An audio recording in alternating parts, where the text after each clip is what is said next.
Okay, y'all, welcome back to my channel. It is me, Kay, and I'm here today to bring you Beyond the Gates, excuse me, Season 2, Episode 128. Y'all, I just believe that, this is the start of some very interesting episodes that we're going to get this week, okay? So first we come back to where we left off last week, where Ted tells Shanice that he is falling in love with her. So after Ted has, bared his soul to Shanice gets afraid and she runs out of the room. She don't know what to say. And at this point, I'm just like, my thought was when I first saw it happen, I'm just like, does Shanice really feel this strongly about Ted? Or, is Ted, telling Shanice something that he thinks that she wants to hear? Or does he really truly feel that way? Because as we know, Ted is trying to move on and move past Nicole. And he's only been talking to Shanice for a couple of months. So, I feel like he's just trying to find some kind of stability again. And he could be falling in love with Shanice, Not to say that Shanice is not a good woman, because Shanice is a great girl. But and then I was just surprised to see that reaction from Shanice after she just did like all this heavy bragging last week about, how she was telling her boyfriend how she was a good man and all this and that. So I'm just like, well, do she want to be with Ted or do she not? Because then last week we also saw that Shanice, aunt was trying to help Ted, help her make her comfortable, because I guess Ted's lifestyle was too flashy for Shanice. And so he's trying to, meet her to make her feel comfortable. And so I was just, trying to figure out like what is Shanice really looking for? DANI and Bill continue have their conversation about where their relationship is. And in capital letters, I put, DANI, stay away from that man. Bill is a demon. Bill is a demon. And if DANI keeps giving Bill leeway, Bill will continue to use his words and past familiar feelings that she had for him as a weapon against her. And then not only that, he clearly can see that she's struggling, like, between, knowing what's right and moving on and wanting to move on, but still being able to be, have this person that you shared this life with, this history, is what, to me, she's having a hard time getting over. And also the fact that, the affair, because he thinks that he still feels like he has her wrapped. And so if he knows he has her wrapped, he can pretty much try to control her, especially with holding this secret for her. That's why in order to tank all of this, DANI got to tell Andre what happened. Because the longer she's confiding in Bill and trusting Bill to hold this secret of their entanglement, the more he's going to try to weaponize that and use it against her.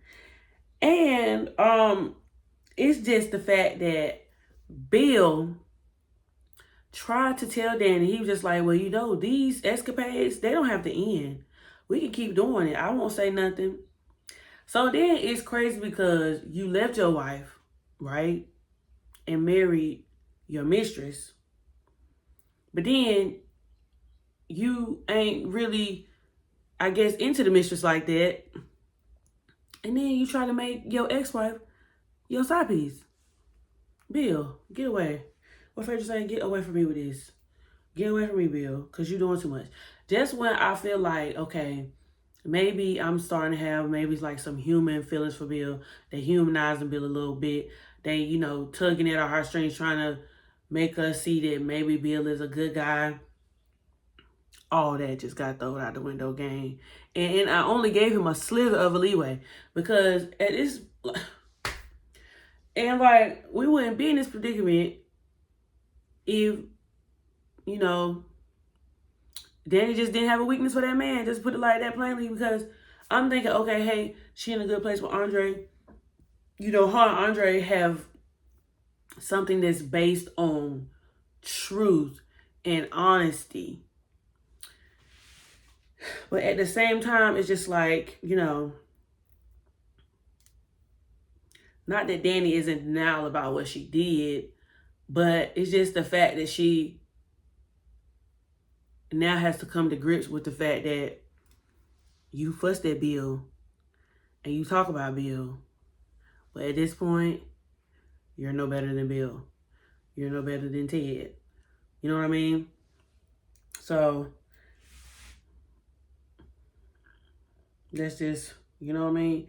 That's what DANI gotta come to realize. Next, I got Grayson visits Ashley. So of course, as we know, last week Grayson got a job at Uptown, and so in addition to him working at the lab at Garland, he is gonna be picking up a few nights a week at Uptown as a bartender to get extra money. So he stopped by Ashley's apartment on his way to work, I guess just to check in with her. And you know, Ashley and Grayson seem to be in a good place, and I'm happy for them. I don't have much more to say about that. Kat visits Nicole in her office. Okay, so this was a scene that I was happy to see because Kat and Nicole have a real conversation. They have a very mother-daughter conversation. And that's a lot of the, let's see. That's something that I wanted to see more on the show. Because I feel like, you know, we get all these mother-daughter scenes with DANI and her daughters. We get a whole lot of mother-daughter scenes with Leslie and Eva. Excuse me. But we don't really get that many with Kat. I feel like we've seen Nicole be with Martin more than on this show that she's been with Kat for real. But nonetheless, so they have a conversation about, of course, the continuation of Kat getting her own condo and her and Tomas, you know, moving in together, whatever like that. But one thing that stuck out to me during the convo was that, one, Tomas is not going to be there when Kat moves into her condo. I just think that's great timing. Because if he's not going to be there when she moves in, he don't have to be there. They could just go ahead and, you know, dead this now, and that's her condo. She don't have to worry about him. Number two, because during this convo, to me, it was Nicole acknowledging the fact that maybe she did not, she did not prepare her daughter in some areas that she thought she did. She makes a statement about, you know, me marrying Ted, and, you know, I always would tell y'all our love story and how, you know, it was love at first sight, this, that, and very fairy tale-ish, right? To the point where she brings up that maybe Kat thought that just because she's met Tomas and she's been in a relationship with Tomas and she's trying to make it work with Tomas, that, you know, her and Tomas have to be together. When in fact, you know, things don't always end the way we want. And sometimes you're just with a person for a time period just as a learning lesson, and it prepares you better for your next relationship. I don't necessarily think that was something that Kat wanted to hear, because at the end of the day, Kat is very used to getting what she wants. She works hard for what she wants. And when she wants something, she's determined to get it. But at the same time, it's just like, this is her first real relationship. You know what I mean? And I think Kat also said that, something along those lines, or at least Nicole did. This was her first real relationship. And so, you know, with Tomas, even though Kat may be feeling like it's very push and pull right now, she has to go through these things because she's learning. She's never been with anybody before. And also, you know, this is the first person that she is dating. This is also the first person that she's, you know, been intimate with, and then this will be the first person that she's moving in with or sharing a space with. So it's just a lot of things that come with that, you know what I'm saying? And so I think that Nicole was just basically trying to, you know, let Kat know that, you know, you don't have to just go fully with everything. It's okay that you made your decision, that you made. The decision that you made about Tomas is okay. You know what I mean? You don't owe him anything else after you told him no. When you told him no, that was your decision. And he has to be able to be okay with the decision that you made and move forward, and then let him decide on if this is something he wants to continue or not. and not you trying to make him feel comfortable because you said no, or that you owe him something because you don't owe him anything. I was like, clock it. Clock it, Nicole. Clock it. DANI and Bill are still arguing about them being together during the tornado. And again, Bill tells DANI their entanglement can continue. To me, it's like a slap in the face. Because at this point, and I hope DANI feels like it's a slap in the face, because Bill is really playing upon her weaknesses. And I'm just like, if you want your wife back, Bill, it's too late. She's married somebody else. You had your chance. She came to you and was like, we can fix this. You know what I'm saying? You were so willing to throw it in her face. And it was one moment that DANI had where she looked at him and was just like, I will never give you the satisfaction ever again. Because not only did you leave me, but you threw that girl in my face and you had her all up and through the house to hurt me. Then when I came to you in my weakest moment, you just threw me away. She was like, I would never forget that. And so you think you finna just, no, that's not what's gonna happen, Bill. That's not what's gonna happen. And I was like, finally, DANI, windmill back. And girl, keep some space in between y'all. Because the closer you get to him, and the more you get close to him and look at him in his eyes, girl, you might fall down a trap, girl. Keep space in between y'all. Keep space in between y'all. Next thing you know, we go back to Kat and Nicole. And so Kat asked Nicole, did she have a conversation with DANI yet? And Nicole was like, no. And about what? And so basically, Kat spills the tea to Nicole about Naomi's diagnosis. Oh, you know that sent Nicole through the roof. Because now everybody in the family is finding out one by one. And so Kat tells Nicole that, Naomi kept everything to herself because, Jacob was on a case. DANI had just got her news, and Anita was dealing with her cancer battle. So she felt like she didn't want to add to everybody's plate. But now that Anita is, in the clear, she's going to start her radiation and everything is good, she's on the up and up, she's starting to feel more comfortable telling everybody. And of course, Nicole is upset because she feels like, Dave could have rallied around Nicole to make her feel, supported. But she also recognizes that, Naomi's decision to wait and tell everybody is such a Naomi decision. And she says that because apparently Naomi has a history of doing this. So even though we, the audience, think it's crazy that Naomi's waiting for forever, all her family is just like, well, dog, I'm not surprised, but I still want to be there for her. And her react spot on with Chelsea's. Like, you know what I'm saying? Chelsea was like, I could have been there to support you. You know what I'm saying? And of course, because it's DANI's child, Nicole wants to go and see how DANI is. And so in addition to Kat telling her mama that Naomi has the BRCA variant, she also tells her that Naomi is contemplating having a double mastectomy. And that's the part that we find out that DANI didn't know. Now, I thought, if I wasn't mistaken, well, maybe she mentioned the options or mentioned having options and she didn't get into specifics. And maybe that's why I thought she told DANI, but apparently Naomi didn't tell DANI. So DANI ended up finding out via Nicole, which, that's probably going to come up later in my review. But that's just, I'm just like, dang, Naomi. And so immediately once Kat tells Nicole the news, Nicole is going to DANI's house to speak to DANI, to speak to DANI face to face. I put over to Shanice and Ted. In the beginning, when I was like, okay, Shanice and Ted gonna be together, you know what I mean? And, we finally get a story from,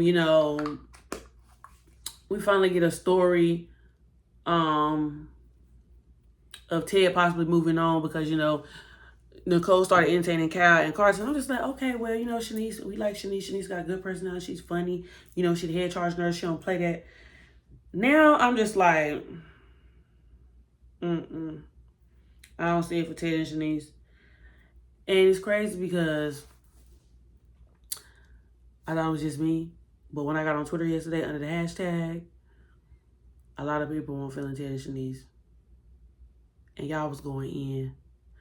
Y'all gotta take y'all foot off the people next sometime. Y'all be going in on the people beyond the gate.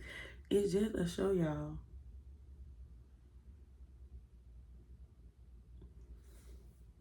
But nonetheless, there were people who didn't like Ted and Shanice. And you know, I just feel like I'm tired of the back and forth like with Shanice. I feel like it's not the back and forth with Shanice, but the back and forth between Ted and Shanice. I feel like they trying to make fetch happen and they just not. It's not mingling. The webs are not weaving. And you know, like, it's okay. Ted can be by himself. He don't have to have a love interest. He can just focus on being a good father. It's fine. He can focus on being a good father. He can focus on, you know, being there for his kids and his grandchildren the best way he can. We can get more into his clinic at Garland or his plastic surgery business or whatever. He don't have to have a love interest. I put, Bill is just diabolical, very nasty toward DANI. Hey, again, Bill, very nasty toward DANI. I don't see it for him. I don't see it for Bill at all. And not to say that I want something to happen to Bill, because I don't.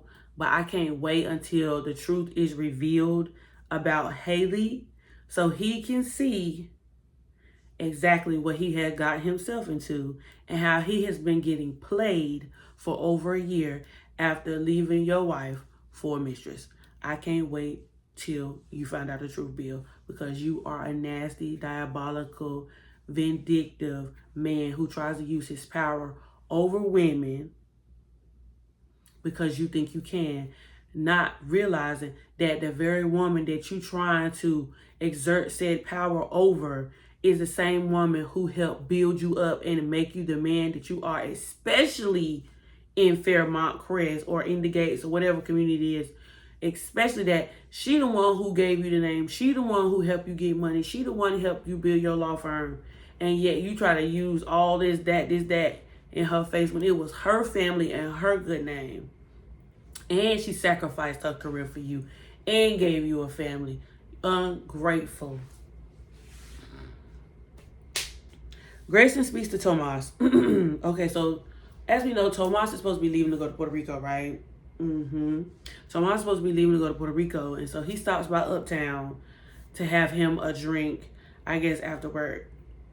And so, mind you, Tomas is in his feelings because, one, he got things going on with the job. He's feeling like Naomi is coming in and being able to take his place. Excuse me. Naomi is coming in, you know, filling in for Bill and stuff. And Tomas is feeling like he's getting pushed to the side because he feels like, you know, Bill is just going to let Naomi come in and be ahead of him or possibly be in charge of him after he's worked hard to make Junior partner. In addition to, he's still in his feelings about Kat saying no during the proposal, which he's told Kat how he's felt, but I don't think he's went into depth enough about their relationship. I just think both of them honestly need to have an honest conversation about where they both are and try to find a common ground, because I think both of them are just trying to tell the other person what they want to hear, or they telling each other, you know, what they want from each other, but both of them are not being realistic about the situation or about what is exactly happening in their relationship at the time.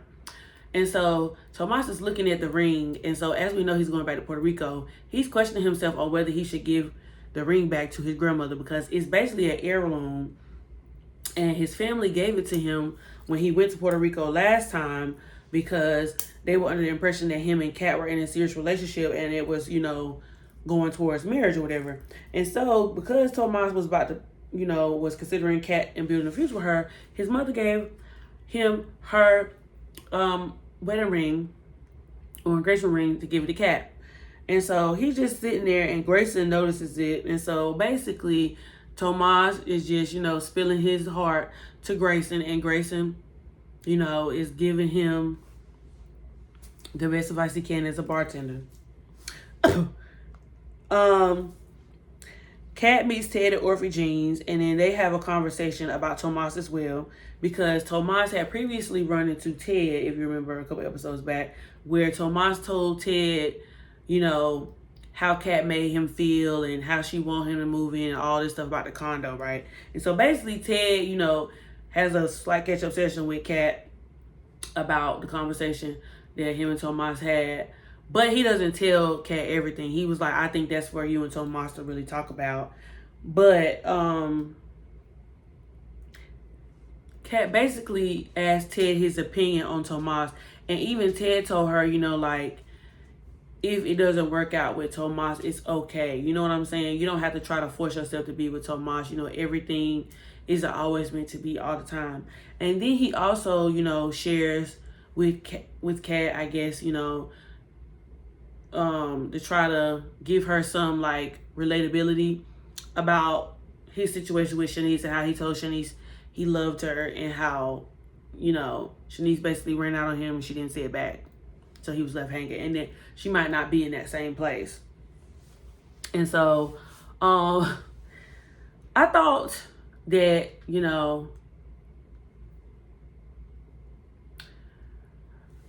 I think the baby steps are being made in the relationship with Kat and Ted.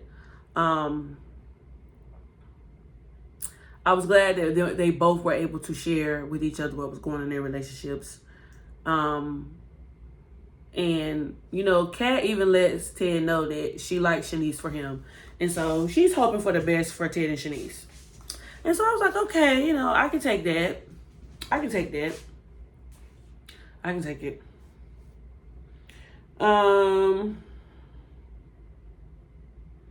So Shanice runs back to work, basically, and she has a conversation with Ashley, and she tells Ashley everything that happened between her and Ted, and how she ran out, how she was scared. And so basically Ashley gassed her up and was just like, I can't believe that, this is what I'm getting from you after the conversation we had the other day. I thought everything was cool. And so Ashley was just like, it's okay for you to feel things. And she was just like, and if you love him, you should let him know. And so, Shanice tells Ashley she's right. And so then they give each other a hug, and then she leaves. And so then we're back at Danny's place, and Danny and Bill are still going at it. And so basically Nicole interrupts. And I was just like, saved by the doggone Bill. Thank you, Nicole. Because I'm just like, but then also I was like, girl, Nicole, just bust in, girl, and hear the conversation, because I need for Nicole to know about the entanglement. Because, Danny already told Nicole the other day that she won't go into the hospital. And when Bill was leaving, he said that he was just telling Danny, thank you for coming to the hospital the other day. And so I was just like, ooh, busted. Let me stop.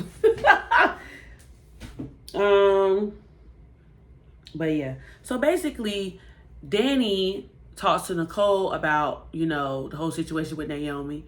And so Nicole is just basically trying to make sure Danny is all right, make sure, ask her feelings or whatever. And so basically Danny tells Nicole that, she feels like it's her fault that Naomi got the variant. She didn't know how to handle it. And of course she tells her that, she just found out the news a couple of days ago.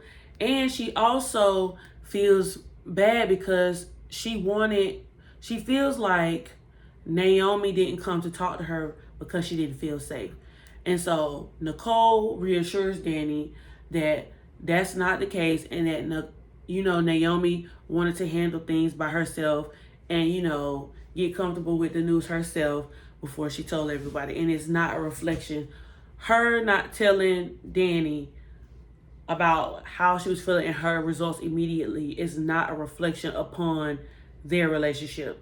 And I was glad that Nicole was there to tell Danny that, because even even when Naomi first told DANI, we could see that DANI was hurt. She tried her best to shield her hurt and to be there for Naomi, to let her know it was okay, and that, you know, she's here to support her now, and she will be there to hold her hand through whatever decisions that she makes.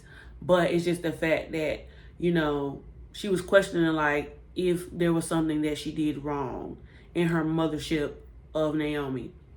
And then Nicole told DANI that, you know, a lot of times when a patient wants to do something, Nicole says that she always allows the patients to make their own decisions, but she gives them all the information and all the options and knowledge on said topic, and then allow for them to make an informed decision. And that's basically what Nicole told DANI in terms of even Naomi considering a mastectomy, because that was new news to DANI. And I was like, dang, this is not the news that DANI wanted to hear from her sister. She maybe should have heard it from Naomi, but now she know now. And so DANI is dang near ready to just, you know, I don't know. What's the word I want to use? I don't know. She didn't take that news about that mastectomy well, because she thought that what Naomi was doing was impulsive, and that she was acting out of fear. And instead of, you know, taking preventative measures, which, you know, Naomi has already done, which was her screenings. But she was just like, that's a major decision. And so now I'm interested to see how DANI will convey her concern about Naomi's decision for a double mastectomy to her. And, you know, is this something that Naomi's going to actually go through with? Or will, you know, Jacob be present when DANI's talking to Naomi about it? And then, you know, I don't know. I just feel like, I don't know. I'm not hopeful about that conversation going well, because to me, when Naomi makes up her mind about something, she's going to do it. And she's very, like, set on doing what she wants to do, because she makes her own decisions. She has her own autonomy. You know what I mean?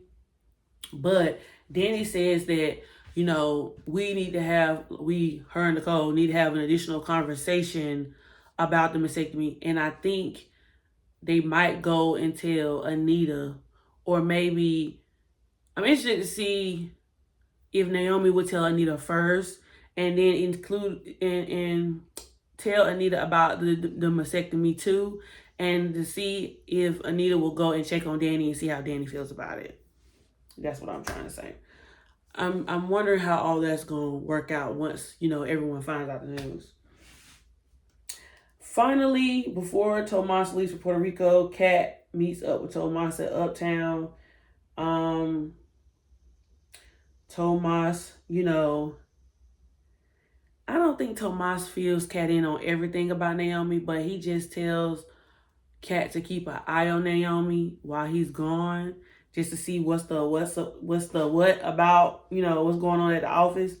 Because as we know, Naomi is at the office more because she's working on Madison's case, right? But Kat tells Tomas that, you know, even though you are her man, that's still her cousin, and so her loyalty lies more with her cousin, but she will help you look out for your best interest, but she's not going to do anything to slight her cousin, you know. Tomas' biggest thing, which came up last week, was the whole nepotism conversation. And, you know, I understand from both sides, because I'm definitely pro nepotism, black nepotism, and generational wealth. I feel like, you know, throughout history, black people have been put at a disadvantage. And, you know, because in this country, because of slavery allowed generational wealth for white families. And so when black people are put in position to help change their family's life and to pass down something, I think that's great, because, you know, essentially that's not what life's all about. But a parent always wants to leave something behind for their children. You know what I mean? And so Bill's wish is that he leave a legacy of law and the law firm behind for Naomi in the event something happens to him. And so I'm all for Naomi getting comfortable in the office, and I'm all for her, working alongside her father. That way they build like this family, like dynasty type thing. But I also understand Tomas's position because, for somebody who is working hard, you know what I mean? It is a slap in the face for somebody who hasn't been there and hasn't put in the years at the law firm like he has to just come in and automatically be given something. So I can understand both POVs. You know what I mean?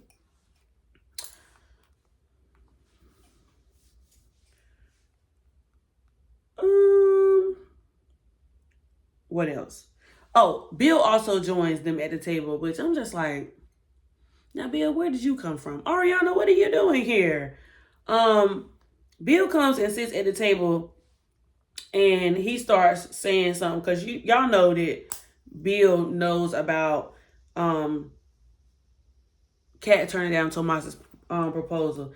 And so I'm guessing Bill came straight to Uptown from Danny's house, I guess, to get a drink, and so happened to run into Tomas. But